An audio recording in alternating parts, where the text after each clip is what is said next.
Very quick update outside of Manhattan Criminal Court. We just finished Luigi Mangione's unscheduled hearing this morning, and it was so intense. We sat there for pretty much 2 hours waiting for the lawyers and the judge to arrive, and Luigi didn't enter until a little bit later, but the defense and the prosecution approached the bench, and they were up there for a while, and I tweeted out everything that I could hear, but it was just very obvious that there was a tense discussion going on. You could hear the words Judge Garnett, and she said this, and then Karen was I think she was referencing some transcripts, and then we heard her say, "We will not be ready. We will not be ready." So she looked out at the gallery at one point, kind of in disbelief. I mean, she was just expressionless. It was wild.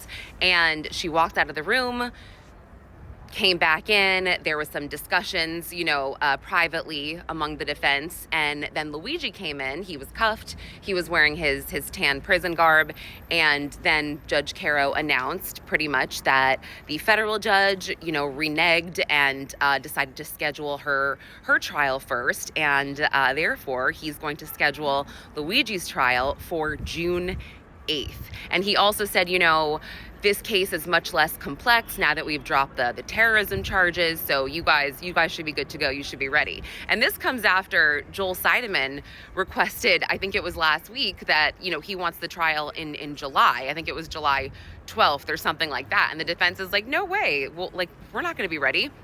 And so it was crazy that Caro said that. He also said that he will move the trial, or he would move the trial to September if the government appealed the death penalty charges being dropped. So I mean, it was very shocking. And Seidemann said something like, we should go first because, we made the first arrest. And, Karen said something like, well, the only reason that the state wants to go first is because of double jeopardy, and obviously because Seidemann did all this work, he doesn't want. And then Caro interrupted, and he's like, well, what about the NYPD? What about, they did all this work too, so what about them? Then she said, I also want to respond to Seidemann saying that the defense is trying to delay this and everything. And she said, we've been working so hard on both cases. We're juggling this, and she kind of cited the things they've accomplished so far. And Caro was like, well, congrats to you. See, you're doing so well. You're working so hard. So be ready by June 8th. It was tough. It was tough. And then I'd say, obviously, the craziest thing of the morning was when Luigi was being escorted out by the court officers. I was, most of the press was kind of looking down, and all of a sudden, I was typing and I looked up because Luigi spoke as he was leaving, and he didn't yell. He didn't, he said it, I guess, loud enough so we could hear him. I don't know exactly who he was talking to because I didn't look at his face while he was saying it because I was just really shocked. And he just said something like, and I tweeted it so you can see it exactly. And but he said something like 1 + 1 = 2. Or trying the same case twice. This is double jeopardy.